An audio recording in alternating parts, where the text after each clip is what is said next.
ìpínlẹ̀ Èkó ọ̀gbẹ́ni Babájídé Sanwó-Olú ti dé o àwọn náà ni wọ́n ń bọ̀ tí èrò rẹpẹtẹ ní owó tẹ̀lé gómìnà lẹ́yìn wọ́n fẹ́ dìbò wọ́n sì sọ pé àwọn tí a lọ́pọ̀ yà ń tẹ̀lé láti gómìnà káàbọ̀ sí agboolé bàbá ẹ̀ ní ìpínlẹ̀ Èkó ní lẹ́yìn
We have just witnessed my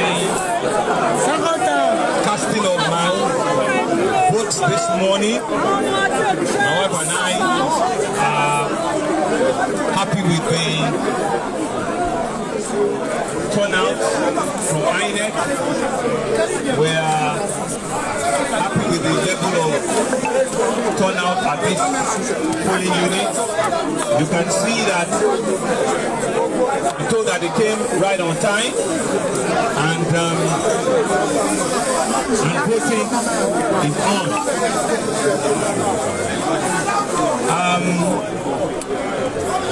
I think it's a time for us as the people to see and to understand that this process is not meant to be a process of violence. Election that leads to a democratic process is the best form of a validation of what true democracy should be about. And so I want to reiterate again that this contest is about peace, it's about progress, it's about prosperity for our state and our country at large. And I want you all, gentlemen of the press, to continue to preach and to advocate for everyone to have the right to be able to express themselves freely, fairly, and transparently. I'm indeed happy driving here this morning that everywhere the city looks calm. But there are a few disturbing videos that we also see where some parties here have told that they were doing one or two things which it's not verifiable, so I'm not going to talk about it. Right? But truly, really, it's just to say that I'm excited and I'm happy to be here. And I want to ask that all of our voters, all of our citizens should just remain, say something, and just all let's come out, and exercise our right freely, devoid of any form of acrimony or any form of protest or any form of intimidation. That is not acceptable as a government.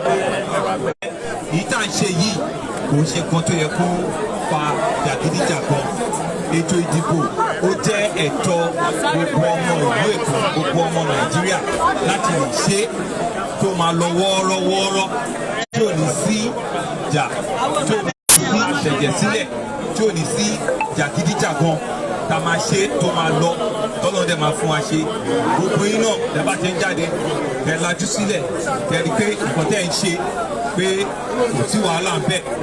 Mo dẹ̀ sọ náà káàkiri pé gbogbo Èkó a máa tú jáde ní wọ́ọ́rọ́wọ́ tá à ní ṣe ìníjà nítorí ẹ̀yin lẹ máa fi gómìnà àti wọn tó máa ṣe náà pẹ̀lú ẹ̀yin lẹ máa fi wọ́n sórí àṣẹ ẹni tó dẹ̀ máa ṣe yẹn ọmọ yín ló kù sí ọmọ adé fún wọn sí.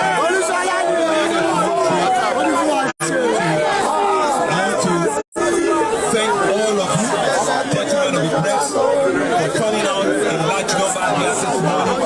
I'm hoping that what we have seen here will be a reflection of the sincerity of ensuring that process truly is free, is fair, and is transparent for everyone to see. Thank you very much, gentlemen.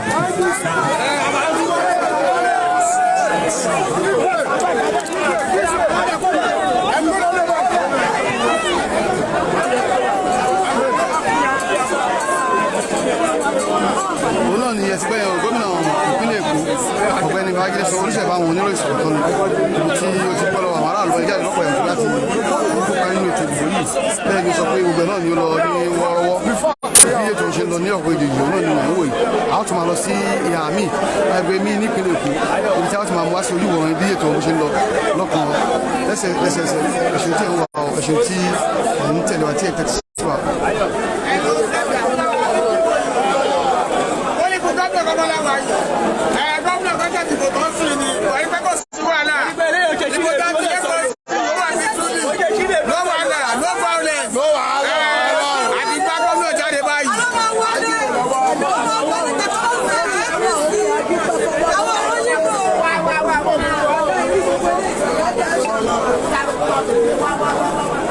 gómìnà ti dìbò wọ́n ní gómìnà ti dìbò kílẹ̀ fẹ́ sọ wa. wọ́n ti wọ́n ní àṣẹ ọkọ lọ ẹlẹ́gbẹ́ tí wọ́n ṣe yẹ kó tún bá bá wa ṣe náà àwọn ọmọ sí ọ̀ṣẹ́ tí wọ́n lọ ní ẹ̀ṣẹ̀ bá wa ṣe é bí sí. wọ́n bá máa lọ lẹ́kẹ̀ẹ́ tó tún máa lọ lẹ́kẹ̀ẹ́ta. ẹlẹ́kẹ̀ẹ́jì yóò ti ẹ̀ tún dáná orí ẹ̀kejì yóò ti dá bẹ́ẹ̀. òun náà lè ti gbọ́ tí àwọn èèyàn wá sọ yẹn o wọ́n ní gómìnà ti dìbò náà wọ́n lè dùn sí i.